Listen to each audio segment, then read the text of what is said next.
Bienvenue dans la cuisine de Casablanca pour de nouvelles recettes. Aujourd'hui, je vais vous préparer le véritable gratin dauphinois.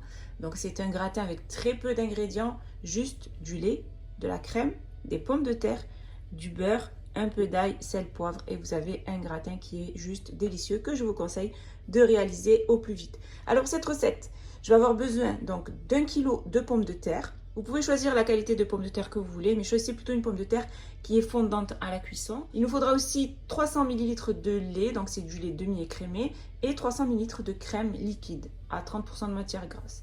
Du sel, du poivre, 2 gousses d'ail et un petit peu de beurre. Alors pour commencer, je vais prendre donc un bol et je vais y déposer le lait et la crème.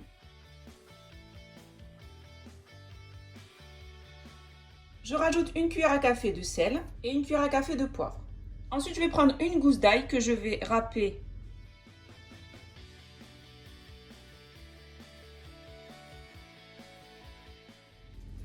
Et ensuite, à l'aide d'un fouet, je vais bien mélanger le tout.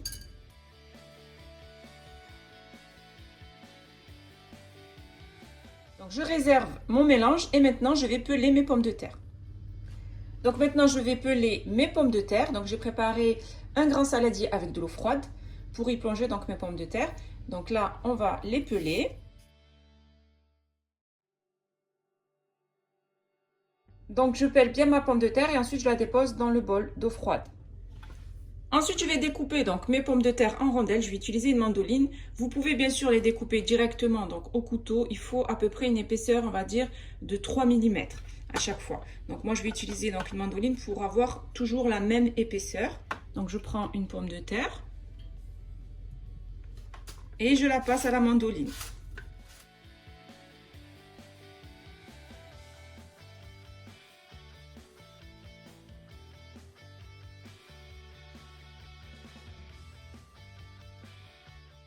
Après avoir découpé mes pommes de terre donc en fines lamelles, il ne faut surtout pas les remettre dans l'eau parce qu'on veut garder donc l'amidon de la pomme de terre. Maintenant, je prends un plat donc, qui va au four qui mesure 20 cm sur 30 cm. Et je vais le beurrer. Donc on va bien étaler du beurre partout.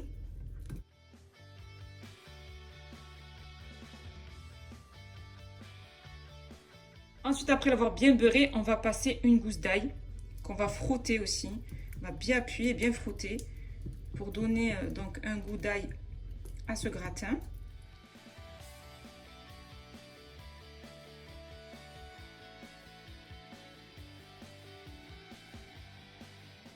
Ensuite, on va disposer donc nos rondelles de pommes de terre de cette manière.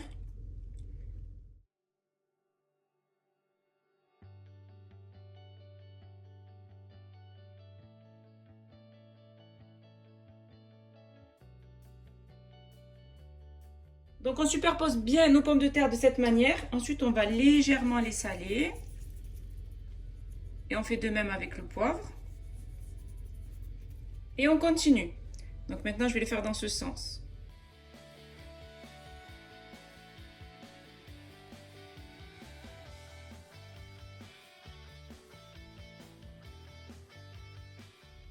Donc toujours pareil, entre chaque couche, on met donc du sel, un petit peu de sel sur les pommes de terre et un petit peu de poivre.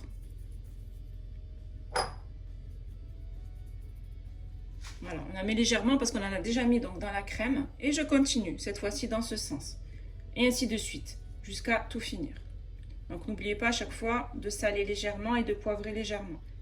Après avoir terminé de disposer toutes mes pommes de terre, je vais maintenant verser donc, le mélange que j'ai préparé de crème liquide, lait, poivre, sel et ail que je vais déposer donc sur le dessus de mon gratin. Donc là, la dernière couche, je ne mets pas de sel et de poivre parce que je vais déposer la crème sur le dessus. Et je viens recouvrir bien mon gratin avec ce mélange.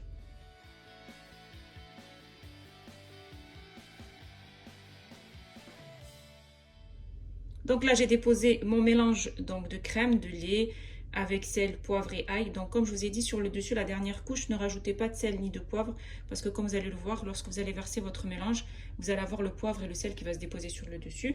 Maintenant, je vais mettre quelques noisettes de beurre. Je vais déposer un petit peu partout de cette manière. Moi, j'en mets pas énormément non plus. Voilà, de cette manière, juste quelques cubes de beurre sur le dessus. Et j'enfourne donc mon gratin dauphinois dans un four préchauffé à 200 degrés pour une cuisson de 1 heure. Il faut obtenir un gratin qui soit bien doré sur le dessus et bien cuit à l'intérieur. Et bien sûr, dans le véritable gratin dauphinois, on ne met jamais de fromage râpé, ni d'œuf d'ailleurs. Allez, c'est parti pour 1 heure à 200 degrés. J'ai terminé de préparer mon gratin dauphinois. Je viens tout juste de le sortir du four, il est bien doré sur le dessus. C'est une recette avec très peu d'ingrédients et qui est vraiment délicieuse que je vous conseille de réaliser au plus vite. Si vous avez aimé cette recette, n'hésitez pas à la réaliser, à la partager autour de vous, à mettre un pouce bleu et surtout à vous abonner à ma chaîne en activant la cloche pour ne rater aucune de mes recettes. N'hésitez pas aussi à aller faire un tour sur ma deuxième chaîne YouTube qui est Bena Foodies où je vous y partage plein de recettes gourmandes. Mon gratin dauphinois est prêt et il ne reste plus, bien sûr, qu'à le déguster.